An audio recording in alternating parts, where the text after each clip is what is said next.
Hello everyone, అందరు ఎట్లున్నారు? బాగున్నారా? నేనైతే బాగున్నా. కొంచెం ఇంకా థ్రోట్ ఇన్ఫెక్షన్, కోల్డ్ ఉంది, అడ్జస్ట్ చేసుకోండి. వాయిస్ కొంచెం డిఫరెంట్గా వస్తుంది. ఇది మా వినాయక చవితి వ్లాగ్. ఇది నేను పోస్ట్ చేయకపోవడానికి రీజన్ కొంచెం హెల్త్ ఇష్యూ ఉండడం వల్ల పోస్ట్ చేయలేదు. అండ్ ఈరోజు వినాయక చవితి నుంచి నిమజ్జనం వరకు అన్నీ చూస్తారు ఒకే సింగిల్ వ్లాగ్లో. ఇందులో అయితే మేము వినాయక చవితి ముందు రోజు ఏం చేసామనే దాంతో వీడియో స్టార్ట్ అవుతుంది. మనకు తెలిసిందే కదా, ముందు రోజు మనం పూలు, పత్రి అన్నీ తీసుకొచ్చుకుంటాం కదా. సో అట్లా తీసుకొచ్చుకున్నాము. వినాయకుడిని కూడా మట్టి గణపతిని తీసుకొచ్చాము. ప్రతి ఇయర్ మట్టి గణపతి పెడుతుంటే అంచికాకి కొంచెం బోరింగ్ అనిపించి నేను కలర్స్ వేస్తాను మమ్మీ అని అంటే సరే అని కలర్స్ వేయించాము. చూసారు కదా, కలర్స్ వేయించిన తర్వాత ఇదిగో లుక్ ఫైనల్గా ఇలా వచ్చింది. ఇంకా మా హస్బెండ్ పూజ స్టార్ట్ చేసి అన్ని అరేంజ్మెంట్స్ అన్నీ చేస్తూ ఉంటే ఈలోపు నేను నైవేద్యాలు, ప్రసాదాలు అన్నీ చేసి రెడీగా పెట్టుకుంటున్నాను. ముందు ఈ మండపం కడగడం, వాటికి పసుపు రాయడం, బొట్లు పెట్టడం, ఆ డెకరేషన్ అంతా కూడా హన్సిక హెల్ప్ చేసింది. హన్సిక, మా హస్బెండ్ ఇద్దరు కలిసి అన్నీ రెడీ చేసేలోపు నేను ఇంట్లో పని చేసుకొని వాళ్ళకి బ్రేక్ఫాస్ట్ ప్రిపేర్ చేసి, నైవేద్యాలు ప్రిపేర్ చేసి ఇంకా నేను కూడా రెడీ అయిపోయి పూజకి స్టార్ట్ చేసుకున్నాము. 11 తర్వాతే ముహూర్తం బాగుందని చెప్పిండ్రు కాబట్టి మేము 11 వరకు అన్నీ ప్రిపేర్ చేసుకొని 11:30 తర్వాతే మేము పూజ అయితే స్టార్ట్ చేసేసినాం.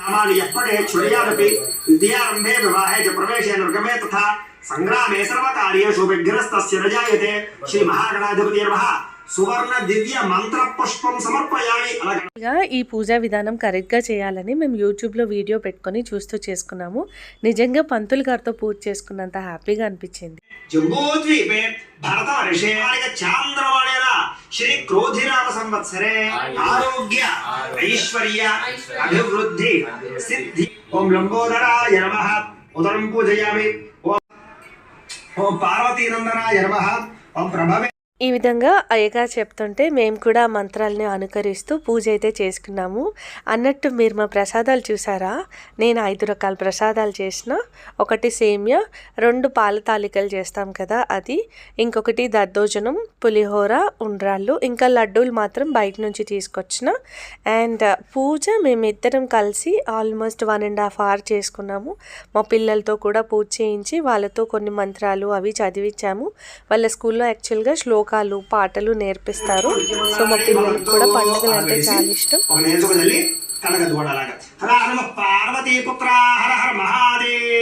వాళ్ళందరూ కూడా ఆ యొక్క గజాసురుడి దగ్గరికి వెళ్ళారు. నగరంలోకి వెళ్ళి గజాసురుడు ఎదురుకుండా చాలా అద్భుతమైనటువంటి నృత్యాలు చేశారు. అద్భుతమైనటువంటి ఇలా పూజ అంతా చేసుకున్న తర్వాత కథ విని అక్షింతలు వేసుకుంటాం కదా, మేము కూడా అందరం అక్షింతలు వేసుకున్నాము. ఇక ఇప్పుడు కిందకి వెళ్ళాలి. మా అపార్ట్మెంట్స్లో కింద వినాయకుడిని పెడుతున్నాం కాబట్టి జెంట్స్ అందరూ వెళ్ళి ఫస్ట్ డెకరేషన్ ఐటమ్స్ అన్నీ తీసుకొచ్చి ఆ డెకరేషన్ స్టార్ట్ చేశారు. ఇంకా లేడీస్ పూజకు కావాల్సిన ఐటమ్స్ అన్నీ అయ్యగారు రాకముందే అన్నీ రెడీ చేసి పెట్టుకున్నాము. అన్నీ రెడీ చేశాక అప్పుడు పూజారి వచ్చి పూజ స్టార్ట్ చేశారు. అందరం మంచిగా భక్తి శ్రద్ధలతో పూజ అంతా చేసుకొని దేవుడికి హారతి ఇచ్చి ఆ హారతి మేము అందరం కూడా తీసుకున్నాము.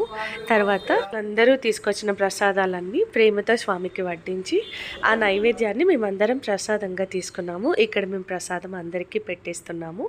అంతే, మొదటి రోజు పూజ అయితే అయిపోయింది.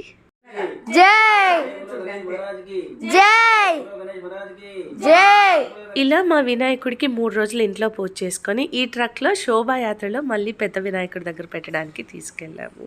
बोलो गणेश महाराज की जय. बोलो गणेश महाराज की. వినాయకుడిని అక్కడ పెట్టి ఈరోజు పూజలో మేమే కూర్చున్నాం కాబట్టి దేవుడి కోసం నైవేద్యాలు చేసుకొని తీసుకెళ్ళాము. పూజ అంతా అయిపోయిన తర్వాత ఆ నైవేద్యాలు అందరికీ పంచిపెట్టాము. ఇలా మా 3వ రోజు పూజ మా చేతులతోనే స్వయంగా చేసుకోవడం చాలా చాలా హ్యాపీగా అనిపించింది. ఇక చాలామంది నైవేద్యాలు తీసుకొచ్చారు ఈరోజు, అన్నీ అందరికీ పంచేసాము. తర్వాత ఇది 5వ రోజు.